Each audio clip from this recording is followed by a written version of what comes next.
Hello dear student. Simple harmonic motion ये जो chapter है जिसमें हमने पढ़ा है कोई एक पार्टिकल है जो to and fro vibratory motion perform करता है, तो उसका एक पर्टिकुलर मैथमेटिकल इक्वेशन होता है, मैथमेटिकल फॉर्मेट होता है। क्या हो अगर कई सारे पार्टिकल एक दूसरे से कनेक्टेड हो और आप किसी एक पार्टिकल में डिस्टरबेंस प्रोड्यूस कर दो, और अगर वही डिस्टरबेंस आगे ट्रेवल होते जाए तो उस चीज को हम लोग क्या बोलेंगे? तो सिंपल हार्मोनिक मोशन को ही हमें अभी एक्सटेंडेड फॉर्मेट में पढ़ना है, जिसमें एनर्जी और मोमेंटम कैरी होता है, ट्रांसफर होता है।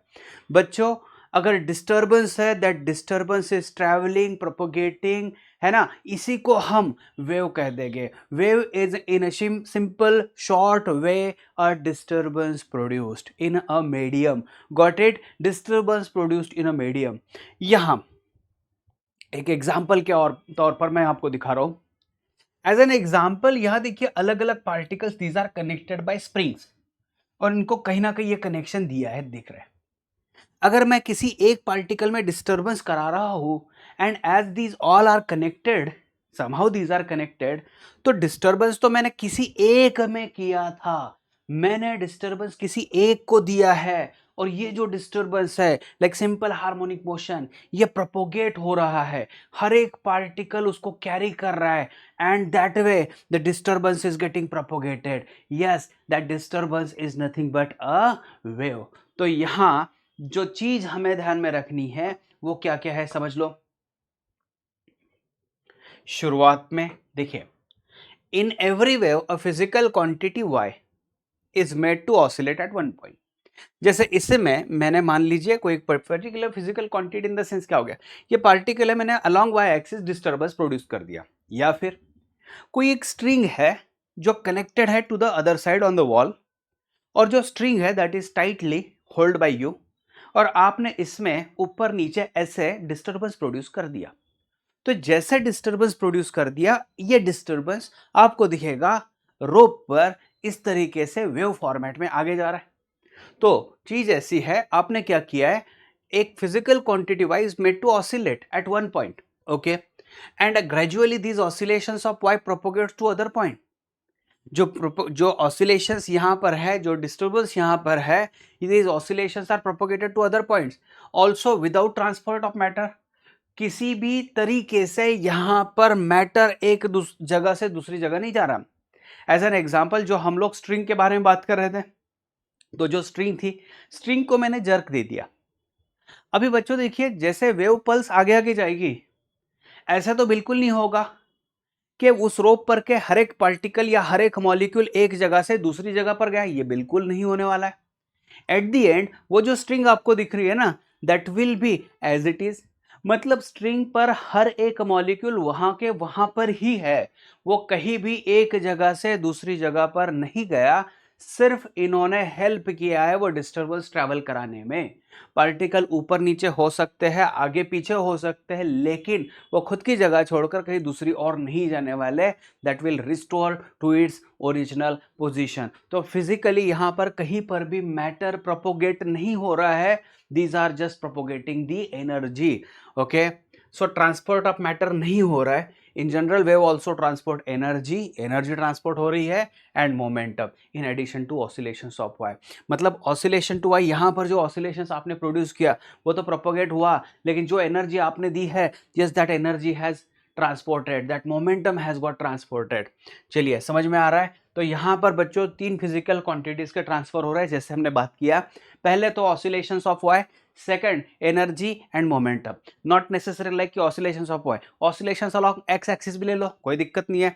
ऑसिलेशंस ऑफ इलेक्ट्रिक फील्ड ले लो, ऑसिलेशंस ऑफ मैग्नेटिक फील्ड ले लो, कोई दिक्कत नहीं है। ये एक फिजिकल क्वांटिटी है जो फिलहाल रिप्रेजेंटेशन के लिए इन टर्म्स ऑफ वाई दिखाई गई है।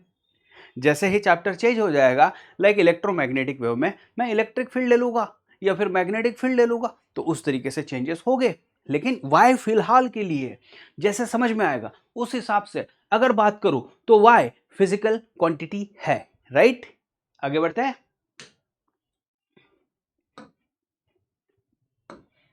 Yes, classification. तो वेव प्रॉपरली अगर बात करें तो तीन पार्ट्स में डिवाइड कर दिया जाएगा। 1D मोशन, 2D मोशन और 3D मोशन। तो जैसे एक एग्जांपल के तौर पर यहां पर दिख रहा है, यहां पर ऑसिलेशंस, यहां पर वेरिएशंस हो रहे हैं, and this was a string. तो स्ट्रिंग पर के हर एक मॉलिक्यूल दिखाया गया है। तो ये जो मॉलिक्यूल्स है, समझ लीजिए आप, यहां पर जो डिस्टर्बेंस प्रोड्यूस हुआ है, that disturbance has been propagated along the string in specific direction. आप बोलोगे सर ये तो 2D मोशन हो चुकी है। आप बोलोगे सर ये तो 2D मोशन हो चुकी है, देखिए ना ये पार्टिकल जो है ये ऊपर नीचे हो रहा है और वेव आगे जा रही है। But right now the situation is that what we are talking about, we are talking about only wave. तो डिस्टर्बेंस यहां पर हुआ है, राइट। यहां पर y में वेरिएशन हुआ है, मतलब डिस्प्लेसमेंट अलोंग y एक्सिस में चेंजेस हुए हैं। जो ऑसिलेशन यहां पर हुआ है, आपको दिख रहा है ये ऑसिलेशंस ट्रांसपोर्ट हो रहा है, ये ऑसिलेशंस, ये एनर्जी जो है, ये जो वेव है, ये जो डिस्टर्बेंस है, ये प्रोपोगेट हो रहा है। लेकिन अगर आप ध्यान से देखोगे तो ये डिस्टर्बेंस कहां प्रोपोगेट हो रहा है बच्चों? ये डिस्टर्बेंस प्रोपोगेट हो रहा है एक स्पेसिफिक डायरेक्शन में, 1D मोशन। ये प्रोपोगेट हो रहा है एक स्पेसिफिक डायरेक्शन में, इसे कहेंगे 1 डायमेंशनल मोशन। Got it? ये समझ में आ रहा है? आप इसको समझ लो ना, स्ट्रिंग जो है एक पर्टिकुलरली थ्रेड अगर ले लो, स्ट्रिंग अगर ले लो, रोप अगर ले लो, तो 1D कंसीडर कर सकते हैं। यहां जो जर्क दिया और जो वेव फॉर्मेट में आ गई है, भले ही मुझे स्क्रीन पर इस तरीके से दिख रहा है, ये 2D स्पेस दिख रहा है, बट इन एक्चुअल अगर आप बात करो वेव किस डायरेक्शन में जा रही है, वेव किस डायरेक्शन में जा रही है, ऐसे हो रहा है क्या कि वेव ऊपर भी जा रही है, वेव इधर भी जा रही है? नहीं, वेव जो स्पेसिफिकली ट्रैवल कर रही है, वेव को मैं इस स्पेसिफिक डायरेक्शन में दूंगा। वो जो चीजें हो रही है, वो डिस्टर्बेंस हो रही है, that has the part of, you can say, mode of transport of energy, but energy wave is propagating in this specific fixed direction. This is 1 dimensional motion of wave. So in 1D wave, oscillations of y or transfer, energy transfer जो भी होगा, is in a straight line, or we can say that wave travels in a straight line. String wave is the best example of 1D. String wave is the best example of 1D. फिर देखिए आगे, तो यहां yes 2D wave क्या होगी?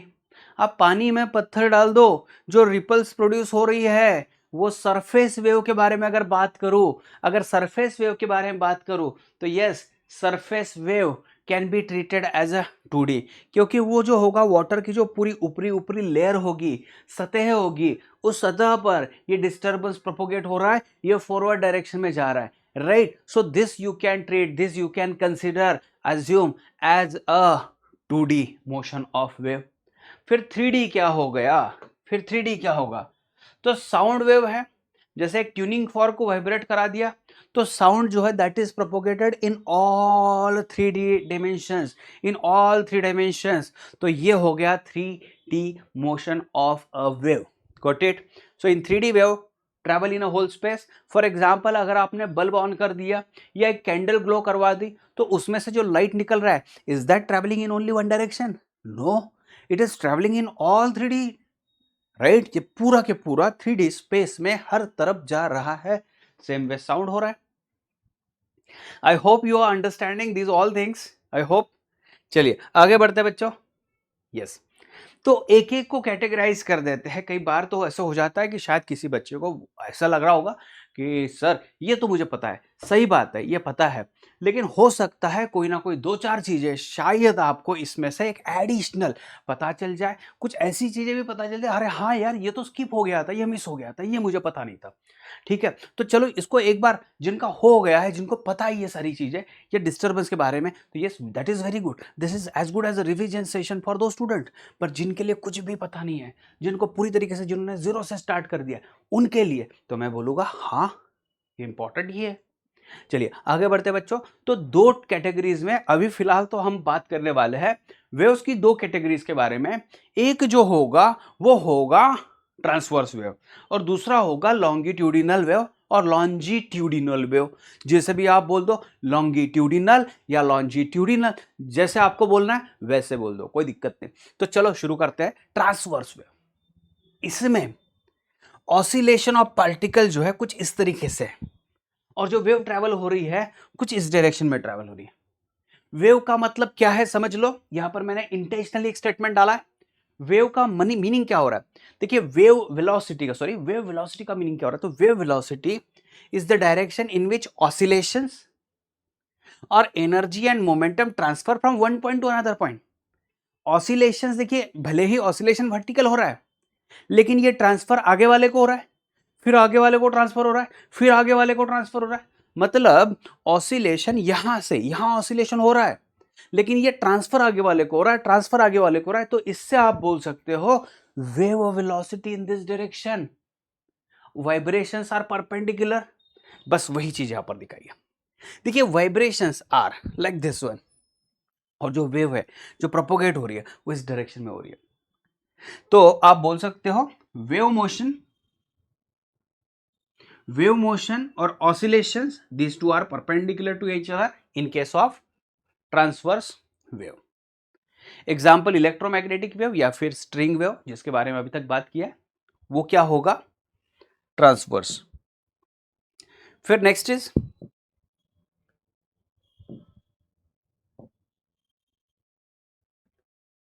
हाँ, शायद hang हो गया।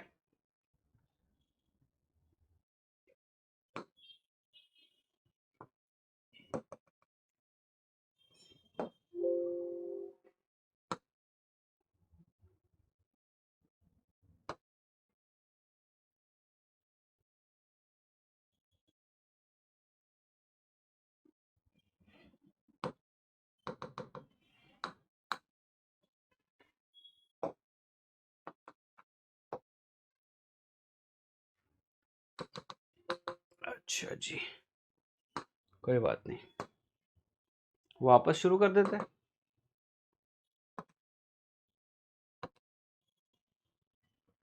ठीक है, बस जस्ट अ मिनट।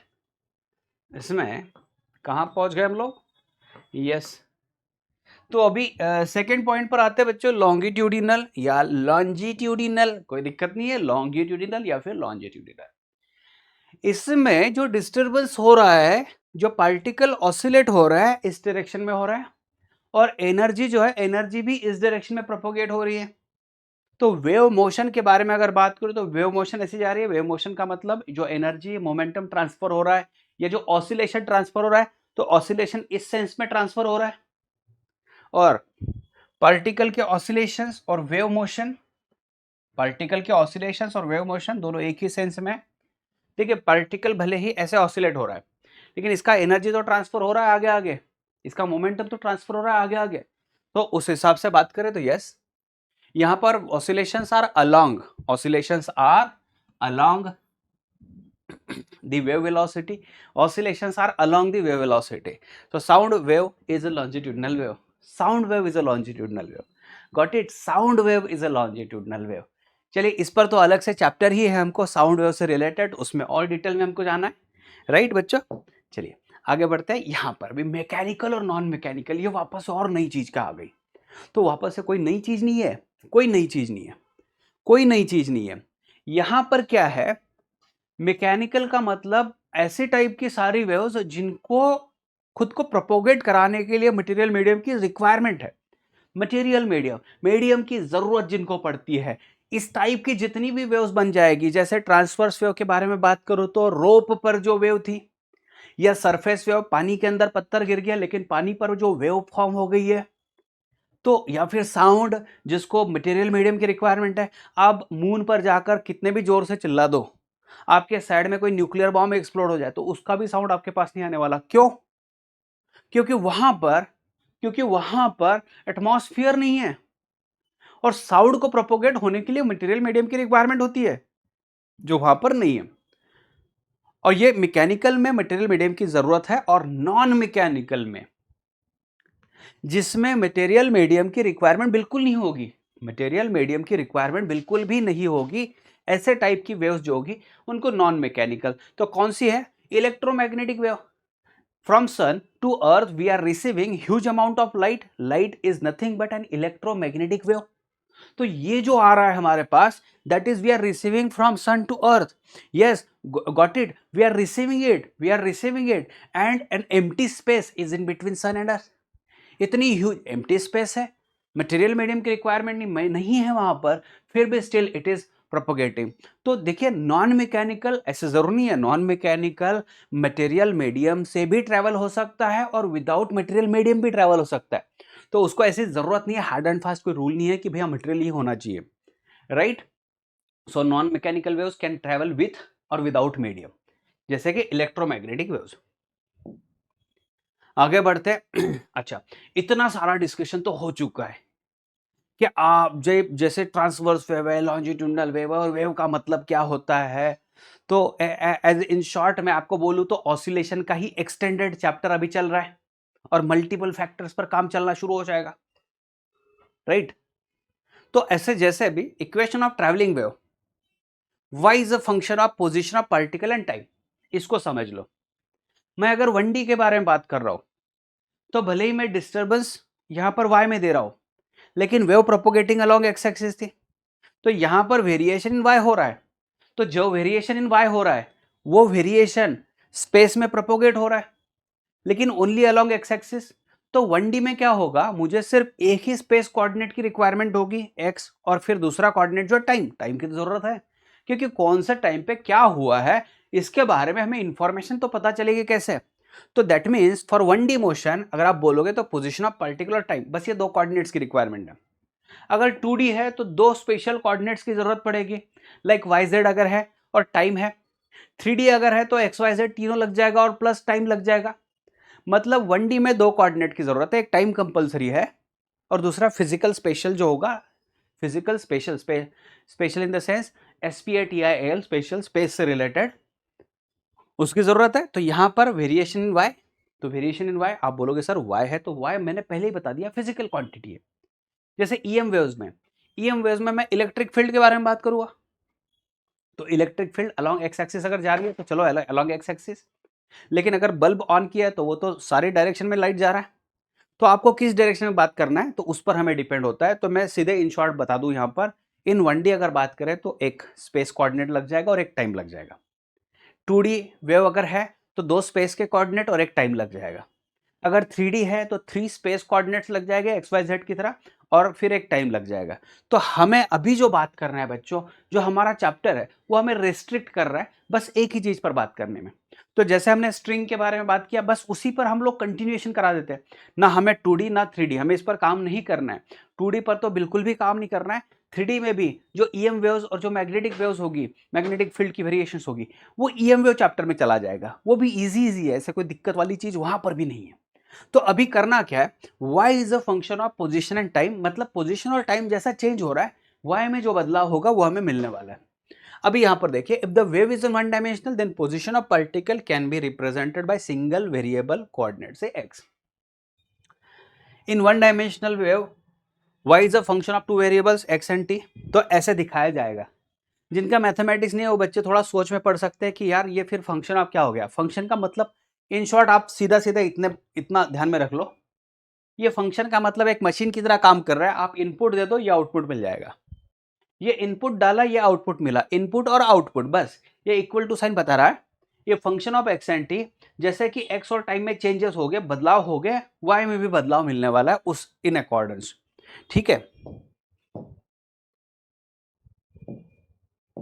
आगे यस।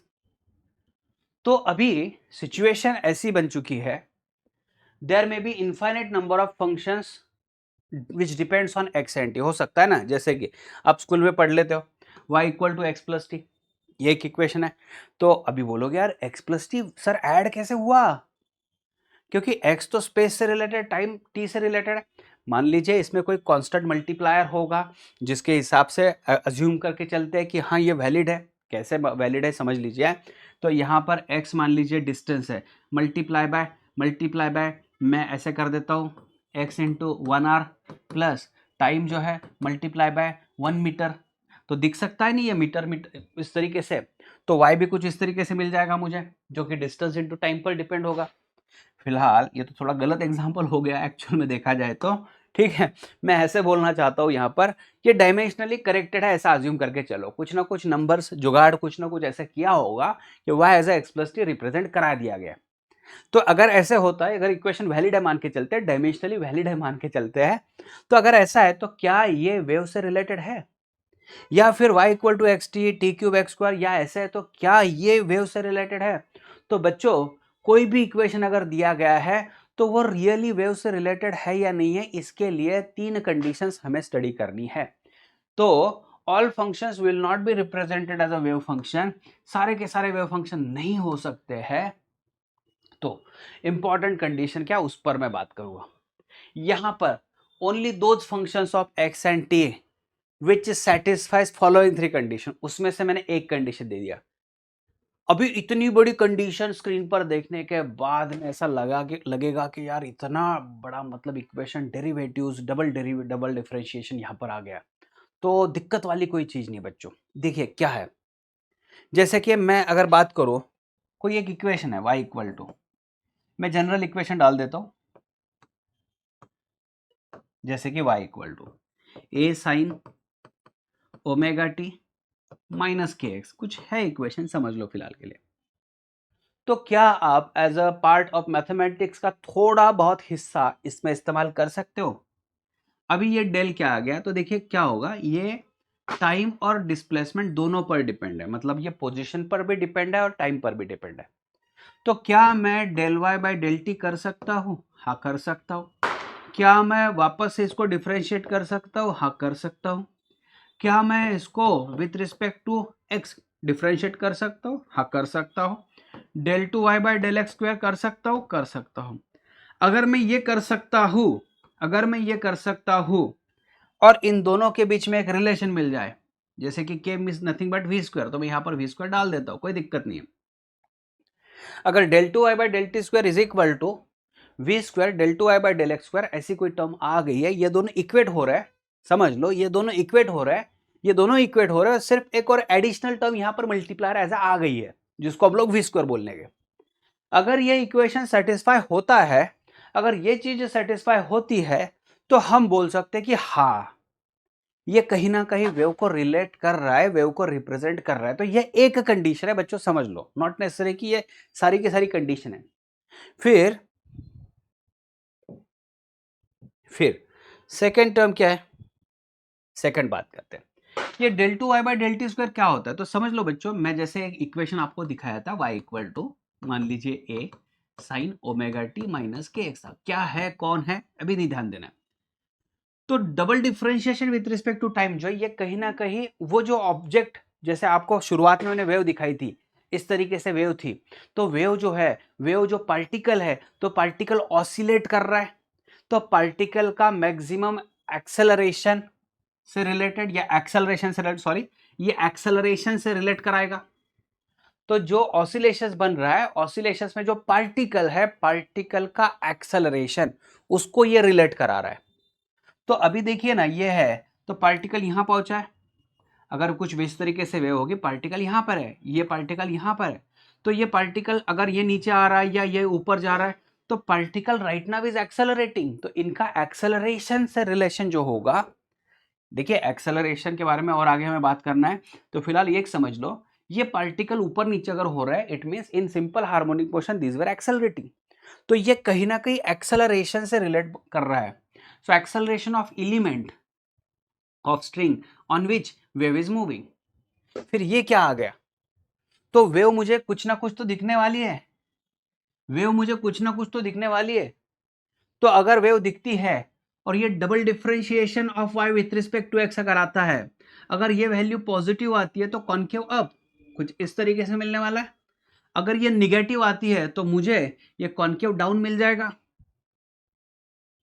तो ये अभी देखिए, इसको इतना भी डिटेल में हमें जाने की जरूरत एक्चुअल में नहीं है, आपको यही चीज समझनी है कि दो बार डिफरेंशिएट कराने के बाद ये इक्वेशन आने वाला है। 99% क्वेश्चन तो ऐसे हो गए कि जो वेव को ही रिप्रेजेंट करा रहे, तो बहुत ही रेयर केस में आ जाएगी कि आपको पूछा जाए वेव है कि नहीं है, तो भी आपको दो बार डिफरेंशिएट करके देखना है। अगर ये कंडीशन सेटिस्फाई होगी, कैसे होगी, तो हम लोग को एग्जांपल के साथ इसको पढ़ना है, तो जैसे भी होगी, जैसे आता है क्वेश्चन आएगा समझ लेंगे। लेकिन अभी अभी एटलीस्ट इतना तो समझ लेते हैं कि ये है वो पार्टिकल के एक्सेलरेशन को रिप्रेजेंट कर रहा है, और ये जो वेव जैसी दिखेगी, तो जैसी दिखेगी उसमें कॉन्केव अप है या कॉन्केव डाउन है वेव, तीसरा, अगर आप बोलोगे कि sir del 2y by del x square अगर 0 हो तो क्या, तो ये स्ट्रेट लाइन दिखा देगा, कोई दिक्कत नहीं, स्ट्रेट लाइन दिखा देगा। चलो आगे बढ़ते हैं। फिर ये दो और कंडीशंस है, बस उसको ऊपरी तौर पर हमको समझना है, जिस पर ज्यादा क्वेश्चन तो नहीं होगा, लेकिन आमतौर पर अगर बात करें तो wave function must be single valued. ऐसे तो ना हो कि आपने x और y की, x और टाइम की वैल्यू रख दी है, जैसे मैंने अभी इक्वेशन दिखाया था, y equal to a sine omega T minus के एक्स, जैसे ही दिखा दिया इक्वेशन। तो अगर ये इक्वेशन मैंने दिखा दिया है, तो जैसे ही मैं टाइम या फिर x की वैल्यू रख दूं, जैसे भी वैल्यू रख दूं बच्चों, उस समय पर मुझे, हर एक समय पर मुझे सिंगल वैल्यूड मिलनी चाहिए। ऐसा ना होना चाहिए कि मुझे 2 और 3 वैल्यूज मिल रही है। तो अगर ऐसा है तो ये वेव को रिप्रेजेंट नहीं करेगा। यहां पर जो वेव फंक्शन है, जैसे ये वेव फंक्शन है, must be a single valued, ये कंडीशन होनी चाहिए। और दूसरा ऐसे होना चाहिए कि वेव फंक्शन और इसका जो फर्स्ट डेरिवेटिव होगा डेल वाई बाय, चलिए del y by del x डाल देते हैं, या फिर del y by del t डाल देते हैं। ये जो इनको फर्स्ट डेरिवेटिव्स है, यहां पर सडन चेंज नहीं होना चाहिए। और फर्स्ट डेरिवेटिव में मैं मोस्टली इस पर बात करूंगा, अभी मैं मोस्टली इस पर बात करने वाला हूं। सडन चेंज नहीं होना चाहिए। जैसे कि एक, यहां पर एक वेव है, तो देखिए ये y है और ये x है मान लीजिए। तो यहां पर अगर मैं del y by del x करता हो तो ये स्लोप है बच्चों, ये डेल वाई और ये डेल एक्स, ये स्लोप है।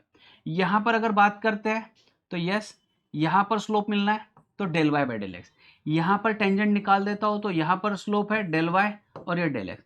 तो del y by del x कहीं ना कहीं मुझे स्लोप दिखा रहा है। और ऑल ऑफ सडन आप अगर ऐसे समझो, ये वेव यहां पर आई है और फिर यहां से शुरुआत हो गई, ऐसे अगर कुछ होता है तो ये बच्चों वेव ये कंटिन्यूएशन में है ही नहीं। तो शुरू रिक्वायरमेंट ये है कि फंक्शन जो है यहां पर सडन चेंजेस नहीं होने चाहिए, और जो फर्स्ट डेरिवेटिव इसमें भी कोई सडन चेंज यहां पर नहीं होना चाहिए। तो ऊपरी तौर पर अगर इसको ध्यान में रखना है, there should not be a sudden change in the value of y and its first derivative. Got it? फिर जनरल फॉर्मेट कैसे दिखेगा, तो अभी समझ लीजिए, ये जिनका मैथ्स नहीं है उनके लिए सिर्फ फंक्शन है, सिर्फ फंक्शन है। फंक्शन मतलब ये डिपेंड होता है, तो डिपेंड होता है, तो यहां पर कुछ शॉर्टकट रिप्रेजेंट की गई है। जिनका मैथमेटिक्स ऑलमोस्ट नहीं है, या फिर जो बच्चे मैथ्स में इतना भी इंटरेस्टेड नहीं होते हैं, उनके लिए ये ऊपरी तौर पर काम तो करने वाला है। तो कैसे काम करने वाला है, मैं बोल रहा हूं, आपको बहुत मास्टरी नहीं चाहिए इसमें कि मैथ्स बहुत आपका कॉम्प्लिकेटेड, मैथ्स भी आपको समझ रहा है, कोई दिक्कत नहीं है। देखिए, अगर y as a function of x and t अगर है, तो ये दिखाने का तरीका होता है x, t। तो अगर है तो यहां पर ax प्लस और माइनस bt आएगा। तो देखिए क्या होगा, टाइम से रिलेटेड जो b है उसको कोएफिशिएंट ऑफ टाइम कहा जाएगा, और x से अटैच जो वैल्यू है उसको कोएफिशिएंट ऑफ x कहा जाएगा। तो वेलोसिटी ऑफ वेव अगर बात करूं तो velocity of wave is coefficient of t divide by coefficient of x। यहां पर आपको कोई भी इक्वेशन दिख जाए, मान लीजिए y equal to 3 sine 4t minus 3x, मैंने ऐसे एक इक्वेशन दिखा दिया। तो y as a function, function मतलब साइन कॉस कुछ भी हो सकता है ना, तो साइन 4t माइनस 3x आ गया, कोई दिक्कत नहीं है। तो यहां पर अगर बात करूं, अगर मुझे पता पूछा जाए कि जो वेव है इसकी वेव की वेलोसिटी कितना है, तो वेव की वेलोसिटी कोएफिशिएंट ऑफ t कितना है, 4 है, और फिर कोएफिशिएंट ऑफ x, आप बोलोगे सर -3 रख दो, नहीं रखना है, कोई जरूरत नहीं है। कोएफिशिएंट ऑफ x कितना है, तो 3 है। तो देखिए coefficient of t divide by coefficient of x। अच्छा, आप बोलोगे कि सर यहां पर अगर प्लस होता तो क्या, तो भी मैं बोलूंगा फिलहाल तो ऐसे रख दो, फिलहाल तो ऐसे रख दो। अभी जानना है, जरूरी बात यह है कि ये जो वेव है किस डायरेक्शन में जा रही है, कैसे समझेगा, ये वेव किस डायरेक्शन में जा रही है कैसे समझेगा। तो उसके लिए एक रूल यहां पर ला देता हूं, यहां पर समझ लो। अगर ax और bt जो दिए गए थे, ax और bt, अगर दोनों के पास सेम साइन है, सेम साइन है मतलब ax और bt दोनों पॉजिटिव है या फिर दोनों के दोनों निगेटिव है। जैसे कि मैंने अभी एग्जांपल दिया था, लाइक फॉर एग्जांपल क्या था, 3, चलिए कोई बात नहीं, यही ले लेते, 3 साइन 4t माइनस 3x, ऐसे ले लेता हूं मैं।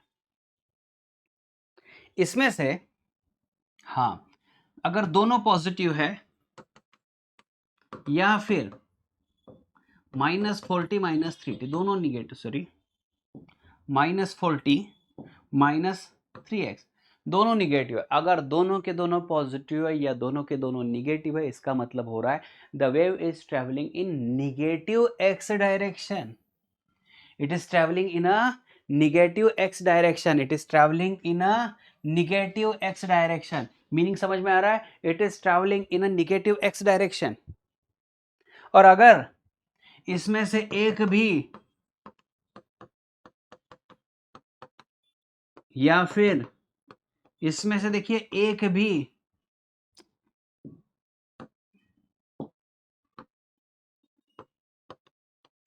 पॉजिटिव है और दूसरा निगेटिव है, इसमें से एक भी पॉजिटिव और दूसरा निगेटिव, कोई दिक्कत नहीं, उसकी ऑर्डर कैसी भी हो, अगर ऐसे है तो wave is travelling in negative X direction.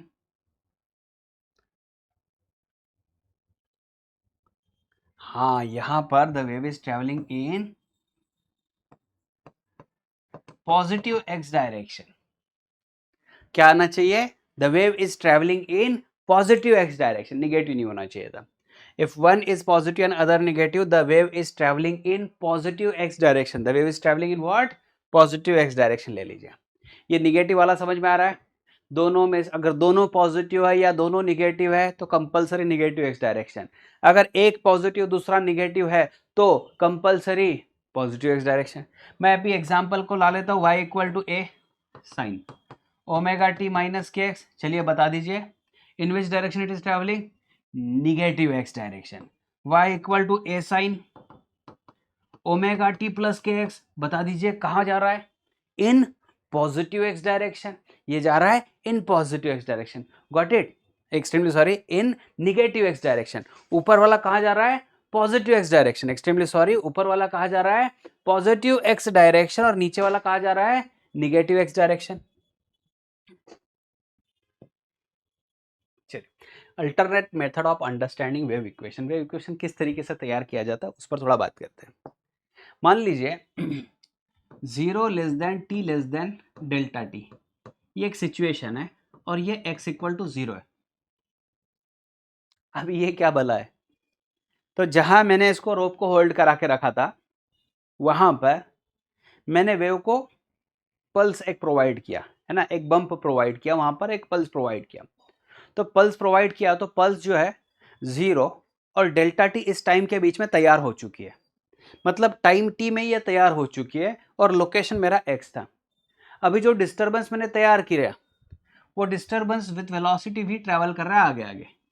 अच्छा, मान लीजिए एट लोकेशन x है, तो ये जो वेव यहां पर पहुंच चुकी है, ये जो वेव यहां पर पहुंच चुकी है वो कैसे पहुंच चुकी है? तो इसका टाइम कितना बच्चों? तो टाइम जो है t plus x by v, क्योंकि ऑलरेडी टाइम t में वेव जनरेट हो गई है और फिर स्पीड इसकी v होने की वजह से x by v, distance divided by speed, इतना एडिशनल टाइम उसको आगे जाने के लिए लगेगा। मतलब x लोकेशन पर है और टाइम कितना? t plus x by v. वापस से समझाता हूं, 0 से लेकर डेल्टा टी इतना टाइम लगा, तो 0 less than T less than delta T. तो टी क्या है? एक जनरल टाइम है जिसमें ये वेव पल्स तैयार हुई और जहां लोकेशन था x इक्वल टू 0। तो वेव तो तैयार हो गई है, वेव पल्स तो तैयार हो गई है। अच्छा, वेव पल्स जा रही है आगे आगे। जैसे वेव पल्स आगे आगे जा रही है तो मैं बोलूंगा कि लोकेशन x बना दिया मैंने, इस लोकेशन पर ये वेव पहुंच चुकी है। तो ऑलरेडी टाइम टी में पल्स प्रोवाइड हुई थी और उसमें और एडिशनल कितना टाइम, तो आगे बढ़ने के लिए इसके स्पीड के हिसाब से बात करें तो x बाई वी इतना टाइम एडिशनल लगा, तो इतने टाइम पर वो वहां पर है।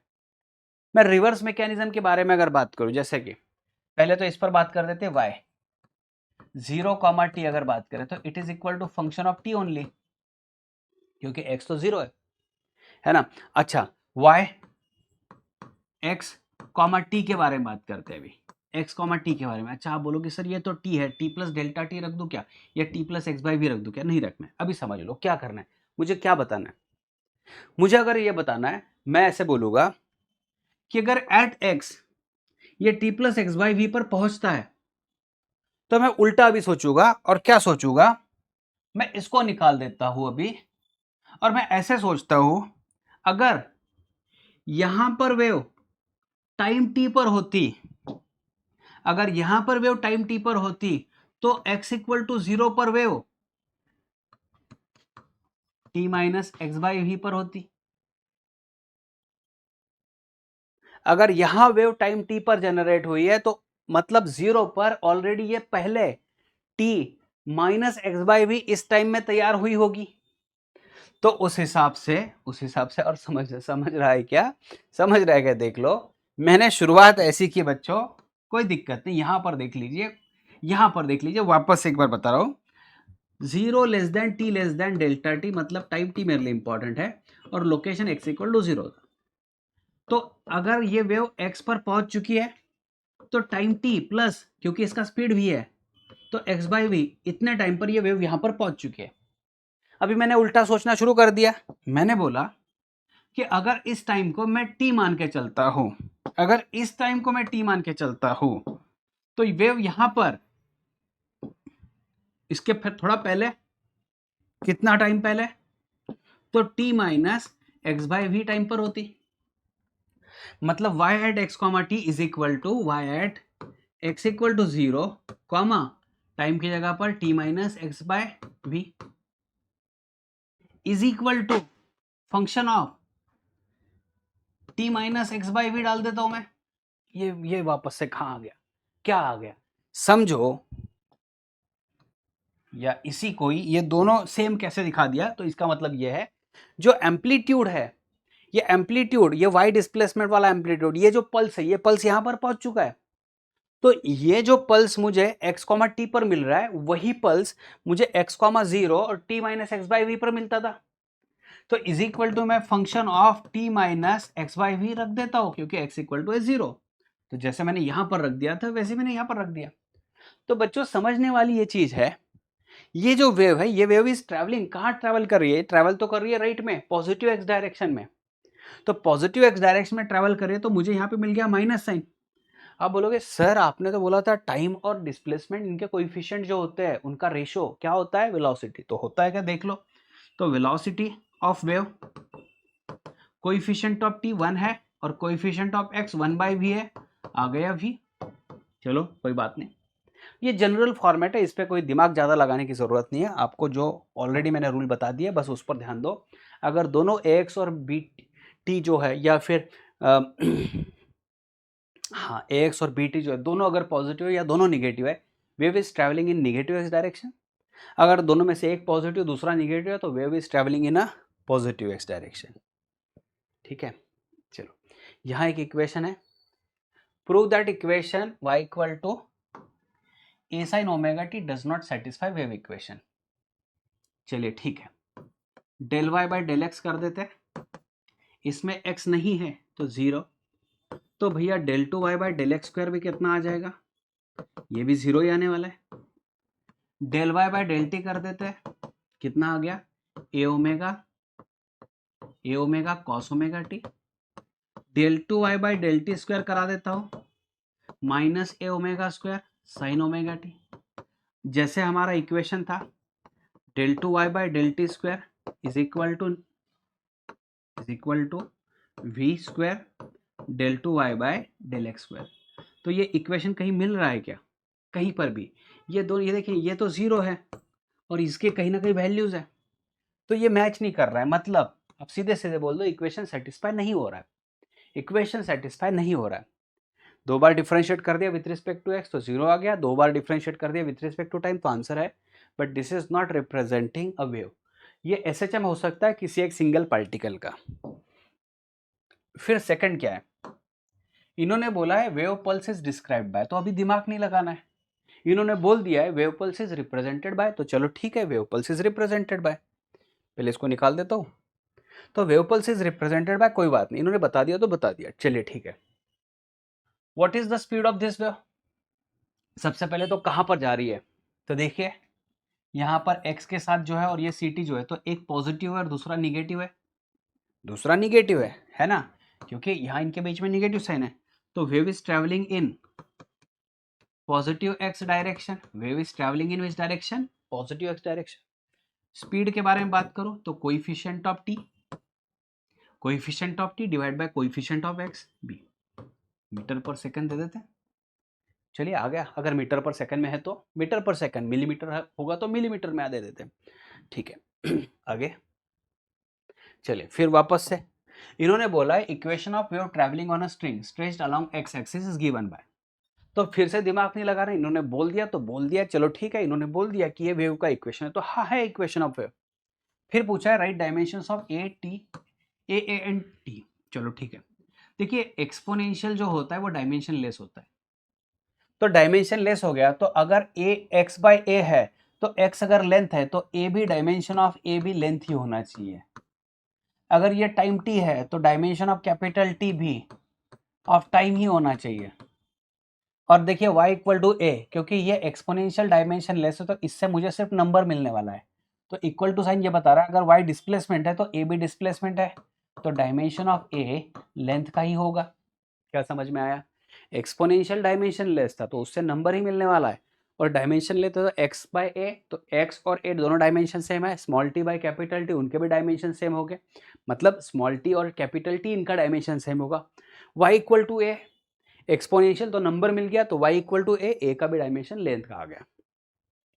वेव स्पीड, वेव स्पीड देखिए coefficient of T, coefficient of T 1 by capital T, coefficient of x 1 by A, यहां रख देता हूं मैं इसको, यहां रख देता हूं, v equal to coefficient of small t और कोएफिशिएंट ऑफ स्मॉल x, तो यह आ गया a by capital T.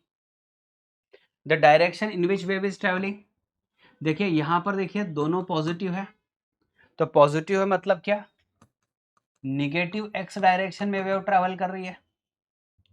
What where is the maximum of pulse located at t equal to t and t equal to 2t। चलो ठीक है, y equal to a e power minus x by a plus t by capital t. तो सबसे पहले अगर मैं बात करूं small t is equal to capital t रख दिया जाए, तो y मैक्सिमम के लिए मेरा आंसर मिलना चाहिए a। अगर मुझे a मिलना चाहिए तो e पावर होना चाहिए, e पावर होना चाहिए 0, तो e पावर 0 ही 1 होता है, तो e पावर 0 होने के लिए x बाय a प्लस ये t by capital T must be equal to 0 होना चाहिए, ऐसे होना चाहिए। तो x बाय a प्लस ये t को भी कैपिटल T रख दिया तो t by t is equal to 0, मतलब x by a is equal to -1 आ गया, तो x की वैल्यू आ गई है -, रख दिया। फिर 2t रख दे तो क्या होगा, वापस से वही चीज, e पावर 0 इक्वल टू 1, क्योंकि एम्पलीट्यूड मुझे मैक्सिमम चाहिए और मैक्सिमम के लिए e पावर 0 ही लाना पड़ेगा, e पावर 0 विल बी 1, तो e पावर 0 इज 1, तो यहाँ पर x by a plus small t की जगह पर 2t और capital T is equal to 0, तो x by a is equal to यहाँ पर देखिए -2, तो x इज इक्वल टू -2 है। ये इक्वेशन आ चुकी है। इस समय मुझे जो है एम्पलीट्यूड जो होगी मैक्सिमम मिलने वाली है, पल्स की जो मैक्सिमम मिलने वाली है, राइट। चलिए फिर क्या है, show that the equation y equal to s i omega T minus के एक्स सेटिस्फाइज वेव इक्वेशन है, क्या समझ लेते हैं। तो इक्वेशन को आप del y by del T कर दो, क्या आएगा, A omega cos omega T minus के एक्स। चलिए del two Y by del T square कर दो, कितना आया, माइनस ए omega square sine omega T minus के एक्स, ये इक्वेशन रख दिया। फिर del y by del x कर देता हूं, तो minus a k cos omega T minus के एक्स, फिर del two Y by del x square कर देता हूं, माइनस माइनस तो माइनस माइनस प्लस और फिर minus a k square sine omega T minus के एक्स, ये आ गया। तो del two Y by del T square equal to we square del two Y by del x square है क्या, तो चलिए del two Y by del T square divided by del two Y by del x square is equal to, तो result में minus ए omega square sine की value divide होगी और यहाँ पर minus of A k square, तो minus ए भी cancel, omega by के ब्रैकेट का स्क्वायर, इसके अभी आप डायमेंशन भी मैच करा दो तो आपको पता चलेगा omega by k nothing but velocity, velocity तो ये वेलोसिटी का स्क्वायर, तो क्या है, हाँ del two Y by del T square is equal to we square del two Y by del x square. तो ये वेव को रिप्रेजेंट कर रही है क्या, तो हाँ कर रही है, ट्रैवलिंग वेव को रिप्रेजेंट कर रही है, ठीक है। चलिए ठीक है बच्चों, यहां तक हम करते हैं, आगे का जो होगा वो लेक्चर में हम कंटिन्यू कराने वाले हैं।